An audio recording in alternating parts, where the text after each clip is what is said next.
우리 함께 보실 하나님의 말씀은 열왕기하 2장 9절 한 절 말씀을 함께 읽도록 하겠습니다. 열왕기하 2장 9절입니다. 다 같이 한번 같이 읽을까요? 찾으셨습니까?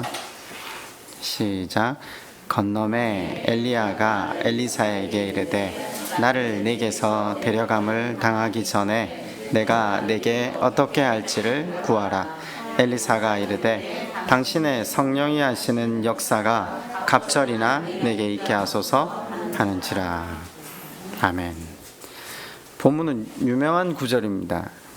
엘리야가 승천하기 직전에 엘리사에게 내가 무엇으로 너를 도울까 질문을 하자 엘리사가 하나를 구하죠. 성령이 하시는 역사가 갑절이나 있기를 구했던 거죠. 성령의 역사, 성령. 구약 성경의 성령은 히브리어로 루아흐, 하나님의 영이라고 하거든요. 하나님을 뜻합니다. 하나님은 인격적이신 분이시잖아요.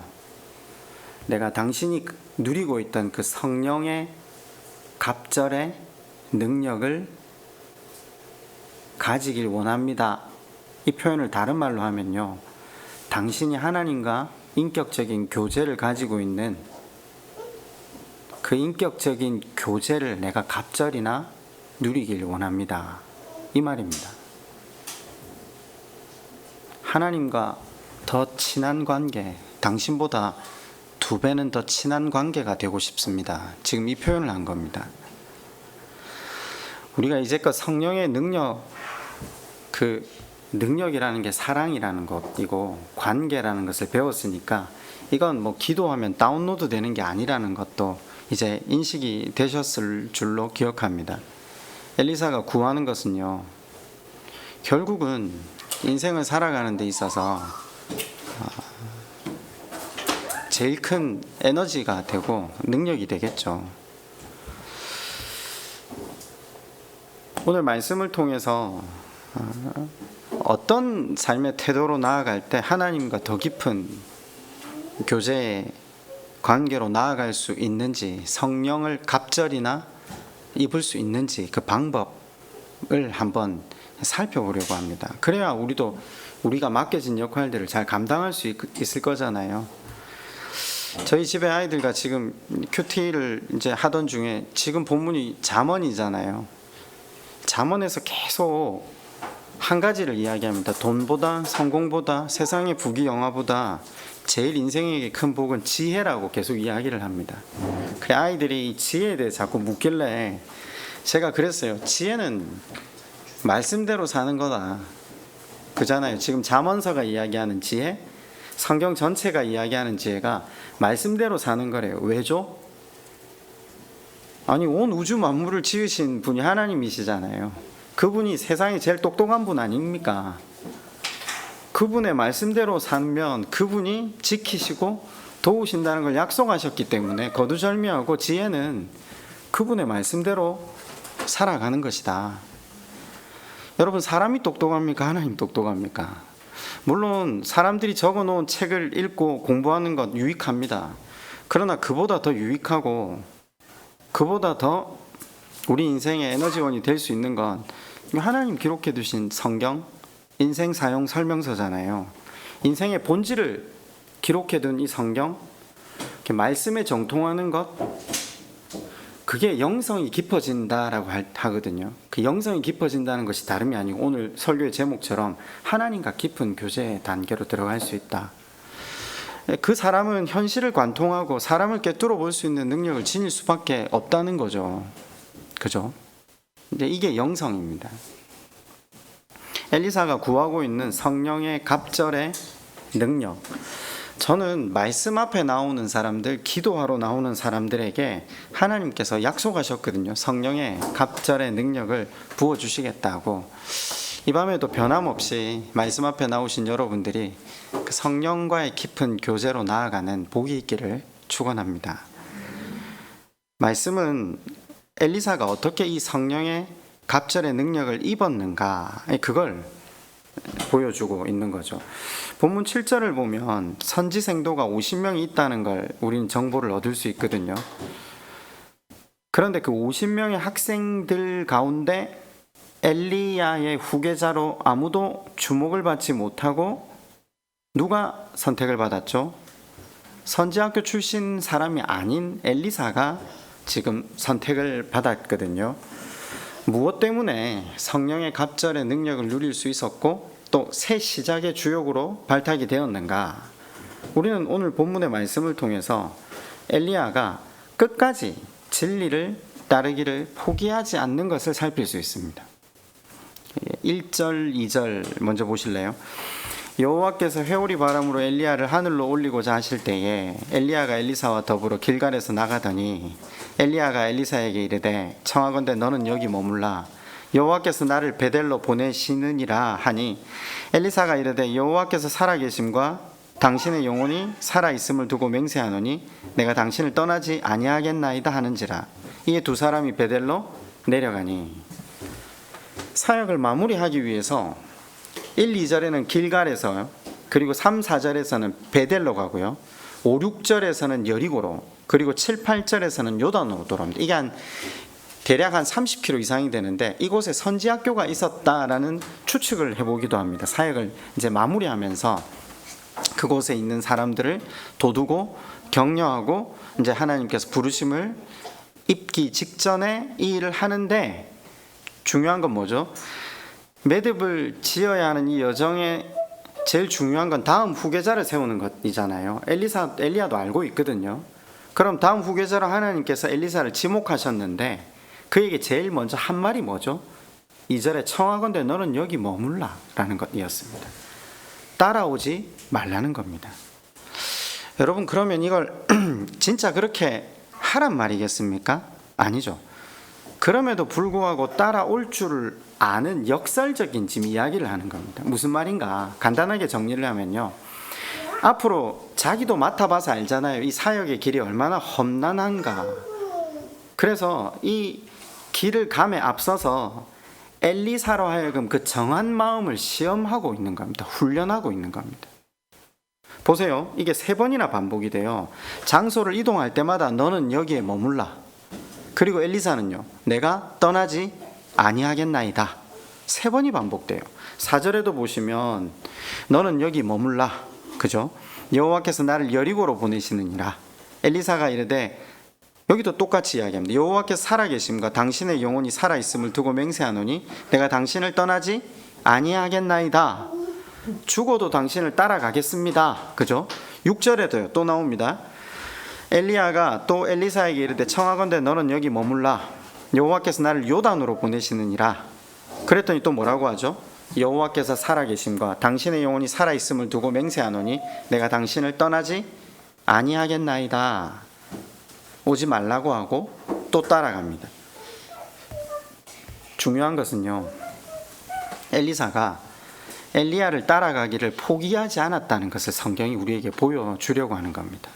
그러면서 한 가지 여기 동일하게 반복되는 엘리사의 고백을 보시면 어느 구절이 떠오르지 않습니까? 여호와께서 살아계심과 당신의 영혼이 살아있음을 두고 맹세하노니 내가 당신을 떠나지 아니하겠나이다.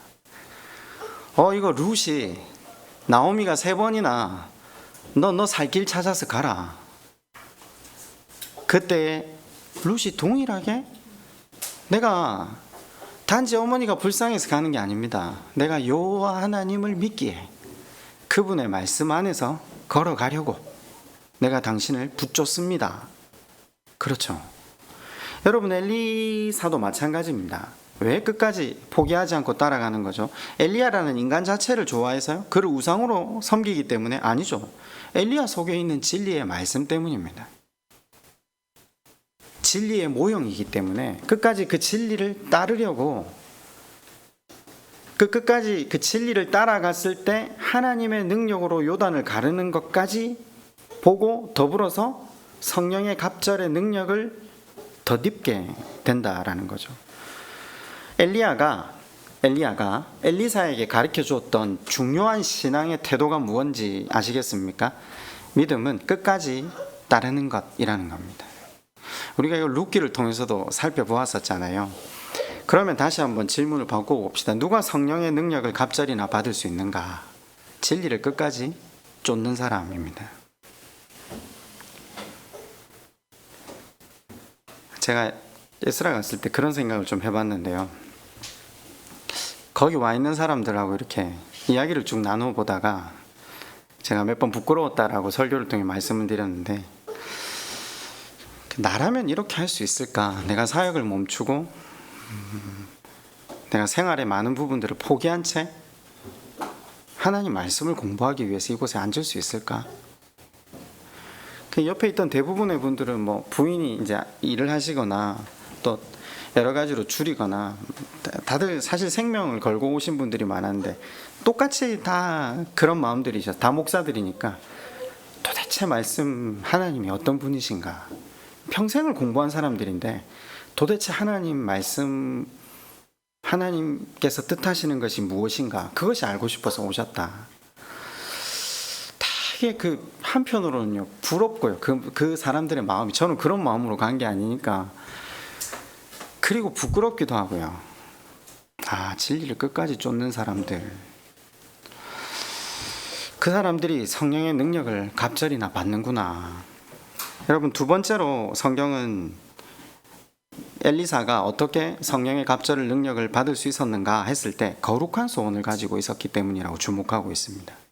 2장 9절을 보면요, 지금 우리가 오늘 읽은 본문인데, 내가 데려감을 당하기 전에 내가 내게 어떻게 할지를 구하라 이야기를 하죠. 엘리사가 이르되 당신의 성령이 하시는 역사가 갑절이나 내게 있게 하소서. 자, 마지막이잖아요. 네가 말하는 것 내가 들어주겠다. 엘리사 입장에서 눈앞에 있는 스승은요, 따지고 보면 굉장한 능력을 가지고 있는 사람이잖아요. 온갖 이적과 기적을 베풀었던 사람이거든요. 뭐 한 가지만 구해라. 그러면 평소에 마음 안에 담겨있던 걸 구할 수 있겠죠. 엘리사가 너 무엇을 원하든지 한번 말해봐라. 그 질문이 떨어지기 무섭게 9절 하반절에 이렇게 대답을 한 겁니다. 당신이 그 하나님과 가지고 있는 그 관계 교제의 깊이가 저에게 2배가 있기를 원합니다. 갑절이 있기를 원합니다. 그 엘리사의 평상시 소원이 이거였다는 거죠. 돈도 아니고 부귀영화도 아니고 당신이 하나님을 그 아는 그 지식, 하나님과의 그 관계. 너 소원이 뭐냐?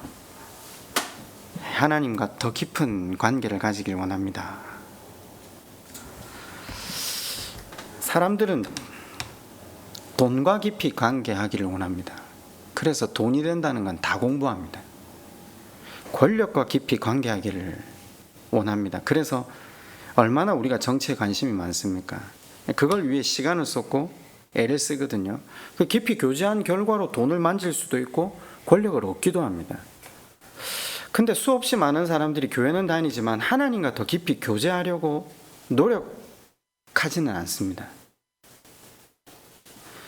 그러니까 더 노력한 것대로 돈을 얻기도 하고요, 권력을 얻기도 하는데, 오히려 그 돈과 권력을 얻어서 그것의 주인으로 사는 게 아니라 그것의 노예가 되어서 얻은 것으로 해함을 받는 경우들이 참 많구나.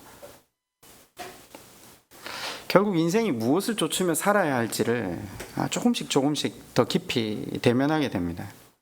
우리 인생에게 있어 가장 중요한 건 하나님과 인격적인 관계를 맺는 것. 우리도 이게 거룩한 소원을 가져야 하지 않겠습니까?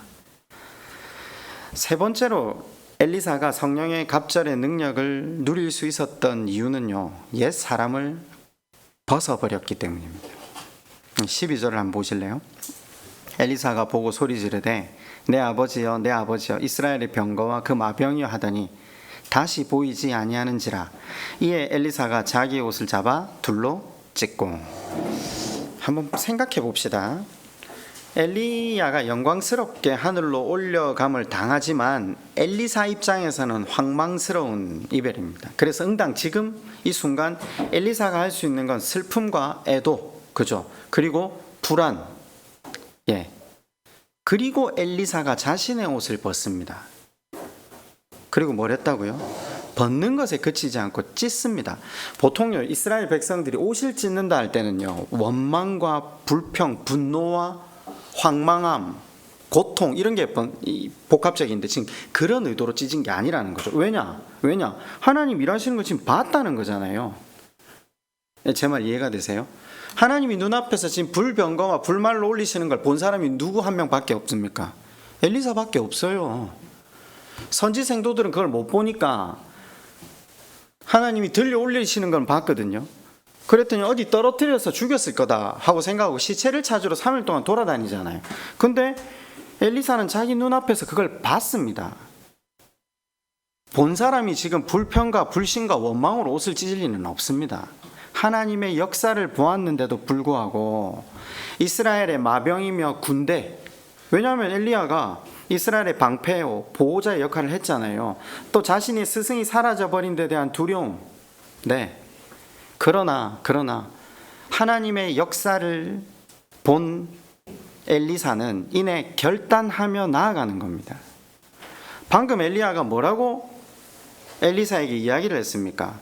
네 눈앞에서 나를 데려가는 것을 보면 무엇이 이루어질 거라고 약속했죠? 네가 구한 것이 그대로 이루어질 거다. 자기가 지금 뭘 구했죠? 하나님과의 더 깊은 관계. 예. 그러니까 이건요, 두려움과 황망함이나 불신과 원망으로 옷을 찢은 게 아닙니다.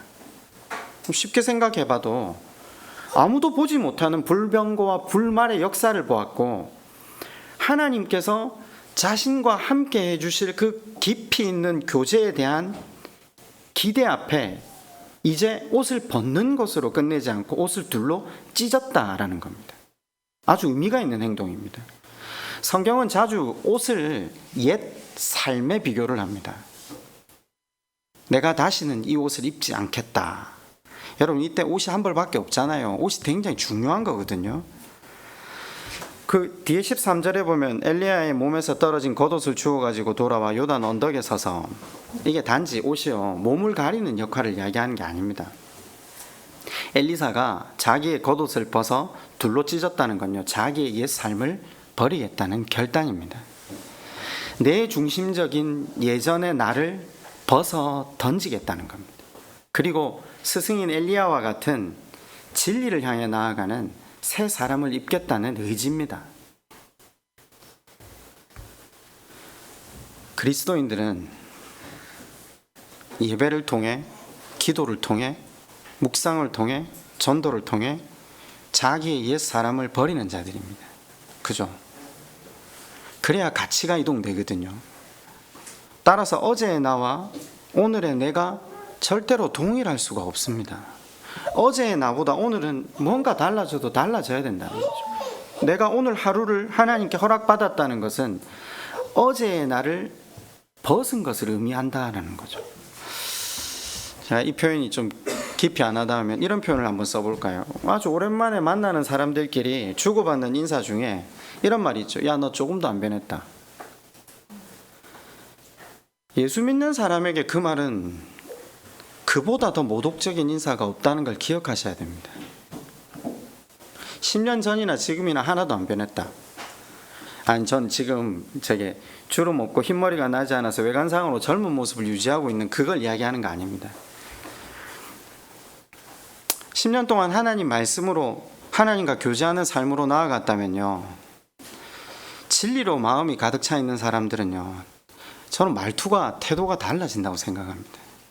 어떤 사람을 만났을 때 이 사람의 말투만 보고요, 태도만 봐도요, 이 사람 안에 무엇이 차 있는가가 보이지 않습니까? 안색도 다르고요, 뭔가 달라도 달라질 수밖에 없는 게 그리스도인들 아닙니까? 예배소서 4장 22절은 이렇게 표현합니다. 너희는 유혹의 욕심을 따라 썩어져가는 구습을 따르는 옛 사람을 벗어버리고 오직 너희의 심령이 새롭게 되어 하나님을 따라 의와 진리의 거룩함으로 지으심을 받은 새 사람을 입으라. 그럼 새 사람을 입는 방법이 뭐죠? 우리 여러모로 많이 공부했잖아요. 예배를 통해 내가 죽는 겁니다. 말씀 앞에 나를 죽이는 거죠. 내 생각, 내 가치, 내 경험들을 꺾어내는 거죠. 네. 우리가 여러 가지 우리에게 주신 그 방편들을 통해 우리의 옛 사람을 벗어갈 때 우리의 매일은요 새날이 됩니다. 살아가는 기쁨 중에 가장 큰 기쁨은요 내 스스로가 매일 새로워져 가는 것을 확인하는 겁니다. 이게 그리스도의 말씀으로 차 있고 그리스도와 교제하는 사람만 누릴 수 있는 기쁨이 됩니다. 엘리사가 끝까지 진리를 따르고 거룩한 소원을 가지고 날마다 자신의 옛 삶을 벗으려 하는 삶을 살았을 때 그에게 일어나는 사건들이 뭔가? 첫 번째로 2장 8절에 보면요 엘리야가 겉옷을 가지고 물이 이리저리 갈라지고 두 사람이 마른 땅 위로 건너더라. 자, 끝까지 갈 때 하나님의 역사를 보게 된다라는 것을 엘리야가 엘리사에게 지금 은연중에 전달해 주는 겁니다. 여러분, 끝까지 믿는다. 아까 제가 제일 첫 번째로 이야기를 했잖아요. 끝까지 진리를 따른다. 성경에서 말하는 여호와를 의뢰하라. 이거 많이 듣잖아요. 그 여호와를 의뢰한다는 표현이 뭐죠? 이런 놀이 한번 해보셨어요? 뒤에 사람 보고요. 야, 내가 너 믿고 기댈 테니까 너 뒤에서 나 잡아줘. 하고 몸 전체를 던져보신 적 있으세요? 지금 그겁니다. 근데 한참 내려갔는데 사람이 안 받쳐요. 예? 그런데도 그를 믿고 몸 자체를 던지는 것. 그걸 의뢰한다라는 표현을 씁니다. 언제까지요? 넘어질 때까지. 하나님께서 받쳐주실 때까지 기댄다는 게 우리 삶에 어떤 내용이 되죠? 내 계산과 틀리고 내가 생각하는 상황과 다른 것들이 밀려오지만 나보다 나를 더 사랑하시는 분이 하나님이시라고 하거든요. 내 생각과 내 계산보다 다르다 할지라도 더 선한 길로 인도해 주실 것을 믿는 믿음, 그것이 여호와를 의뢰하는 거죠. 시편 기자가 자주 이야기를 해요. 내가 넘어지되, 사실 시편은 좀 더 와일드한 표현을 써요. 내가 자빠지되 영원히 자빠지지 아니한다, 이렇게 해놨어요. 무슨 말인가? 내가 넘어질 수 있다는 거예요. 우리가 살다가 넘어지는 일이 한두 가지가 아니다. 내 계산과 다를 수밖에 없고 절망할 수 있는 일이 곳곳에 있다. 그러나 하나님을 믿는 이에게 마지막에 하나님께서 항상 선으로 인도하신다. 시편 기자가 늘 그걸 이야기하거든요. 엘리사가 끝까지 진리의 말씀을 쫓았을 때 하나님의 말씀이 자신의 삶의 현장에서 이루어지는 것을 경험하게 되었다는 거죠. 요단이 막혀 있는데 엘리야를 뒤따라갈 때 윗옷을 벗어서 치니까 물이 갈라지더라는 거죠. 엘리사가 수도 없이 들었을 것 아닙니까? 생각해 보세요. 애굽을 탈출할 때 홍해도 갈라졌고 40년 동안 방황했던 조상들이 가나안으로 들어올 때 요단강이 갈라졌다 수도 없이 들었을 거거든요. 근데 그 강이 지금 자기 눈앞에서 갈라지고 있었다.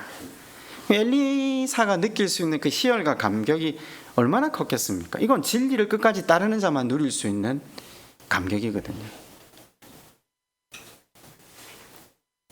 진리를 따라 살아가지 아니하면요, 진리의 능력이 내 삶 가운데 이루어지는 것을 경험할 도리가 없습니다.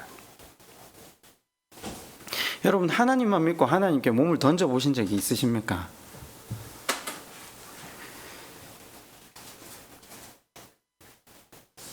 저는 그 하나님을 믿고 하나님께 몸을 던졌다라기보다는 제가 생각해 보니까 내 계산, 내 방법, 내 경험대로 가서 되는 게 없더라고요.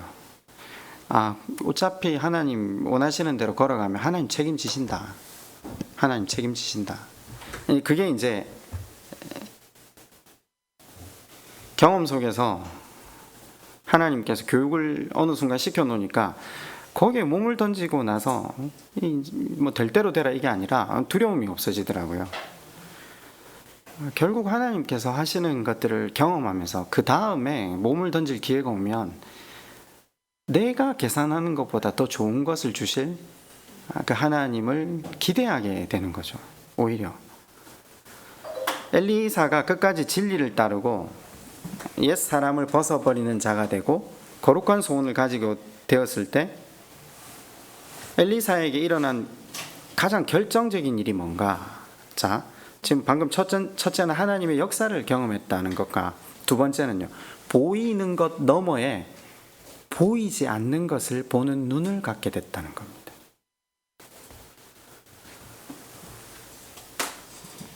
보이는 것 너머에 보이지 않는 것을 보는 눈, 그죠? 두 사람이 길을 가며 말하더니 11절입니다. 불수레와 불말들이 두 사람을 갈라놓고 엘리야가 회오리 바람으로 하늘로 올라가더라. 하나님께서 엘리야를 승천시키실 때 불말과 불병거로 엘리야를 어미하며 올라가게 하는 것을 엘리사를 하여금 보게 하는 겁니다. 그죠? 근데 그 뒤에 16절에 보면요, 그에게 이르되 당신의 종들에게 용감한 사람 50명이 있으니 청하건대 그들이 가서 당신의 주인을 찾게 하소서. 염려하건대 여호와의 성령이 그를 들고 가다가 어느 산에나 어느 골짜기에 던지셨을까 하나이다 하니라. 엘리사가 이르되 보내지 말라 하나. 같은 사건을 같이 목도했는데 엘리야의 생도들은 못 본 거예요. 불병거와 불말을 못 본 거예요. 그러니까 엘리사가 다 끝나고 그들에게로 오자마자 사람 풀어서 엘리야 시체라도 찾아야 됩니다. 같은 사건을 목도했지만 그 너머에 하나님께서 일하시는 모습을 보지 못했다라는 겁니다. 제가 이 본문을 에스라 때 수업을 들었는데 구약 교수님이 이 본문에서 딱 멈추시면서 저희한테 이렇게 딱 질문을 하시더라고요. 같은 예언자 선지자 학교를 다니시는 여러분, 저희들 보고 목사들 보고 여러분의 영적인 눈은 열렸습니까? 뭐가 좀 보여야 되는데요. 그래 전부 다 고개를 숙이고 웃었어요. 세미한 음성이 들립니까? 성경의 행간이 보입니까? 이제 질문에 전부 다 이제 묻는 게 아니라 여러분에게 맡겨진 건 한 교회가 아니라 한 나라와 한 인생, 민족 전체를 회복시키는 임무가 맡겨졌는데 여러분은 뭐가 좀 보입니까? 질문을 던지시고 한참 약간 행간을 두셨는데 그 마음이 얼마나 착잡한지, 내가 하나님을 얼마나 알고 있는가. 그냥 목사로서가 아니라요, 그냥 한 성도로서, 그리스도인으로서 내가 하나님을 얼마나 앙모하면서 살아왔는가. 뭐 하나님을 위해서 해드린다고 하는 것들은 어느 순간 이게 만물을 지으신 분에게 뭔가를 해드리는 게 이게 지금 중요한 게 아니고 하나님이 원하시는 걸 깨달아서 하는 게 중요한 건데 내가 얼마나 하나님을 알고 있는가. 갑자기 그 교수님의 질문에 전율이 느껴지더라고요.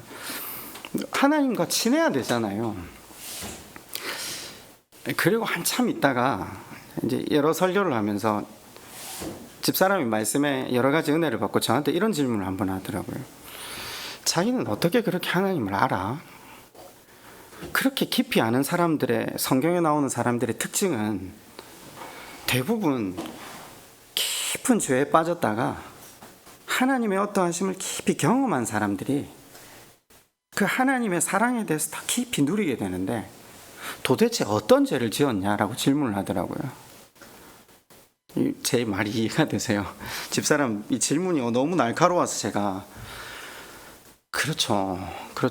성경의 행간이 궁금했던 건 그래서 공부를 한 거고요. 그 이외의 나머지 모든 문제들은 언제 깨달아졌냐면 내가 하나님 앞에서 어떤 존재인가, 여기에 대해서 절망하고 또 절망하고 또 절망하고, 그러면서 하나님이 베푸신 사랑이, 하나님 마음이 어떤가가 이렇게 보이기 시작한 거죠. 그게 이제 시작이 되니까 하나님이 구체적으로 어떻게 인생들을 사랑하시고 이 인생들을 어떤 방법으로 세워가시는가, 그게 성경을 통해 궁금해지기 시작하더라고요. 영적인 눈이 열렸습니까? 세미한 음성이 들립니까? 뭔가 좀 보이고 들려야 된다고 교수님 그렇게 말씀을 하시는데 마음 한켠이 너무 무겁더라고요. 오늘 하나님께서도 당신의 영, 그러니까 당신과 교제하는 걸 이렇게 바라시고 계심에도 불구하고 우리가 하나님을 찾지 않구나. 그냥 세상 학문에 빠져 살고 세상의 논리에 빠져 살고 하나님을 더 귀하게 여겨서 그분 앞에 나와 그분을 구하며 그분께 매달리는 걸 하지 않구나. 엘리사가 특별한 게 아니라 그걸 했기 때문에 그저 그걸 했기 때문에 하나님과 더 깊은 교제의 장으로 나아갈 수 있었다는 거죠. 덕분에 엘리사는 하나님의 능력을 보는 거죠. 왜 기억나십니까? 엘리야가 그 자기를 잡으러 온 그 아람 군에 의해서 도단성에 휩싸이잖아요. 그때 엘리야는 전혀 안 떨고 있는데 그 집 종 게하시가 떨고 있잖아요. 그랬더니 하나님께 기도를 해서 게하시의 눈을 열어달라고 하죠. 보이는 것 너머에 하나님의 일하심을 볼 수 있는 눈. 그랬더니 뭘 보죠? 하나님의 군대를 보잖아요. 그때부터 게하시가 평안을 얻잖아요. 여러분, 우리가 진리를 쫓는 자가 될 때 여러분들이 대구로 돌아가시는 차 안에서조차도, 아니 우리가 어디에 있건 나와 함께 하시고 나를 품고 계시고 오늘도 불병거와 불말로 우리 인생을 옹이하고 계시는 그 하나님을 확인할 수 있다는 거죠. 그러면 매일매일이 새로운 날이 될 수 있지 않겠습니까? 저는 이번에 민호를 갔다 오면서 선교사님 이렇게 사역을 하시는 거 보면 참 여러 가지 생각을 좀 하게 되는데, 수요일 날 성도분들이 많이 안 계시거든요. 이전에 하시던 사역들이 지금 이제 많이 줄어들어가지고 지금 오시는 분이 한 분이셨는데도 이제 주일 날 오시는 분이 3-4분 계시는데, 수요일 날은 이제 거리가 머니까 한 분만 오셨는데, 그 한 분을 위해서 말씀을 준비하시고 그 한 분이 자신에게 주시는 위로, 하나님의 격려, 똑같이 진리를 따른다는 게 뭔가, 진리를 따르는 자들이 누리는 기쁨이 뭔가,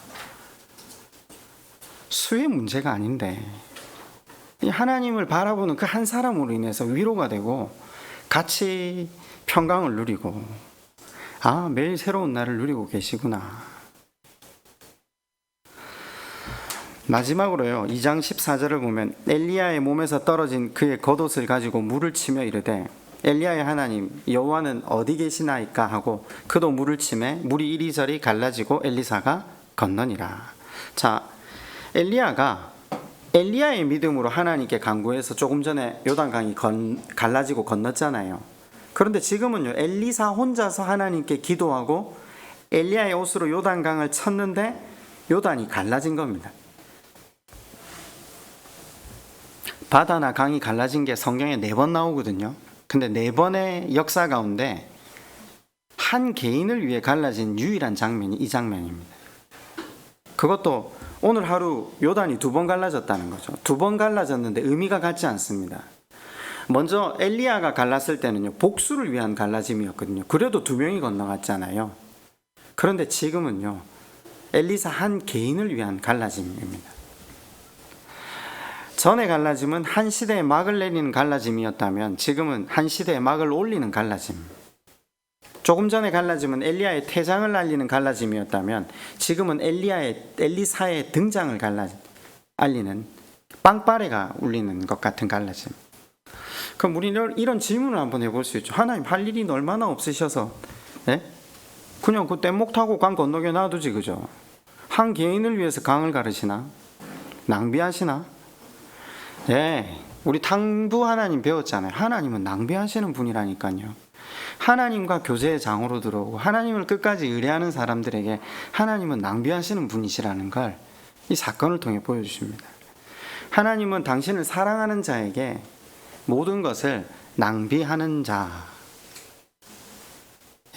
요단강 하나 갈라주실 뿐만 아니라 요단강 10번이라도, 아니 요단강의 10배가 넘는 그 어떤 것이라도 하나님 몇 번씩이라도 갈라주셨다라는 거죠.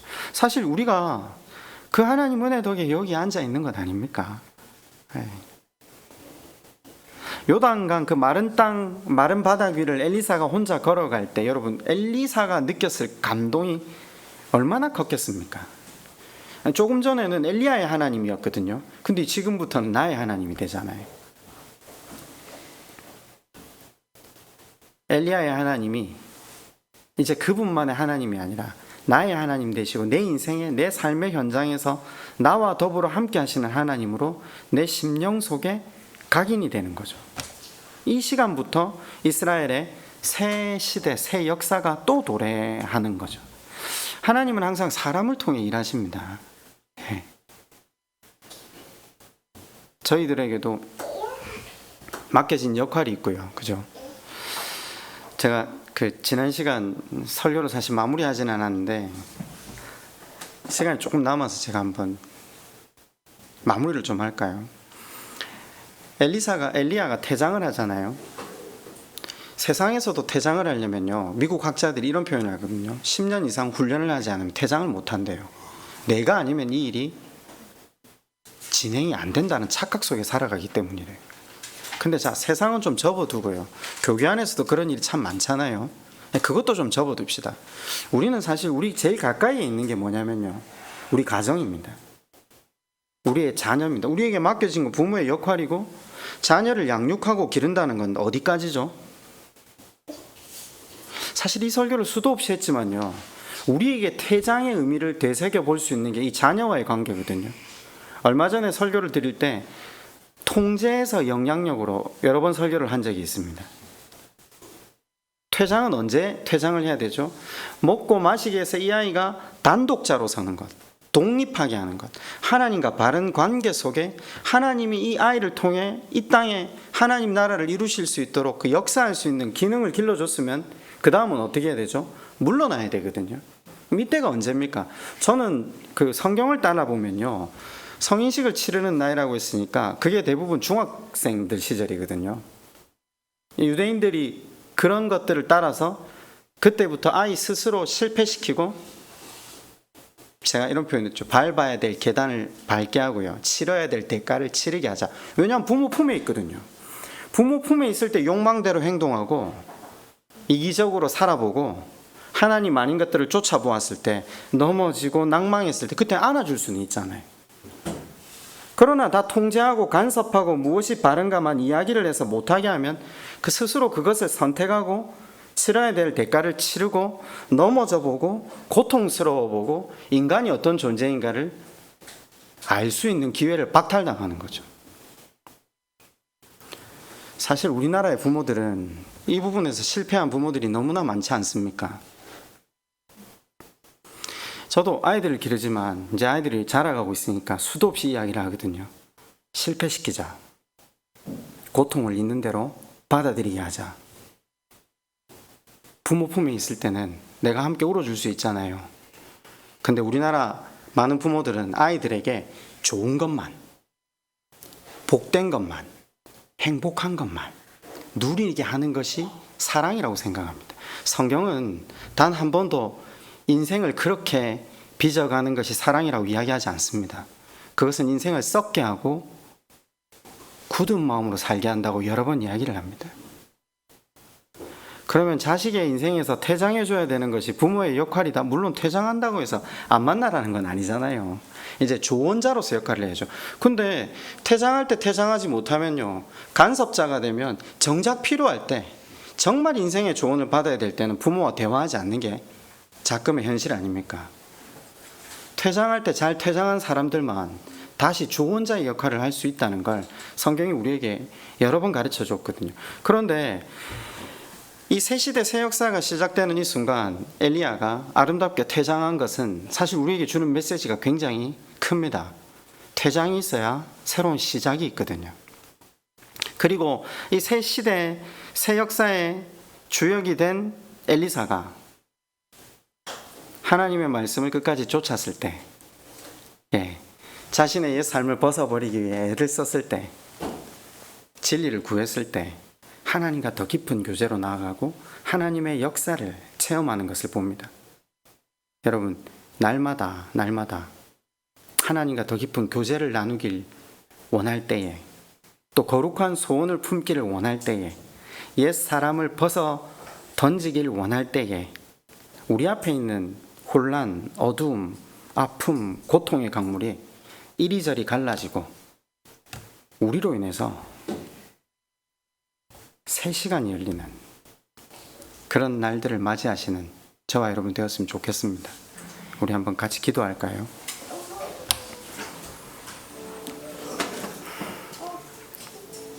우리 이렇게 한번 기도합시다. 하나님, 끝까지 진리를 쫓겠습니다.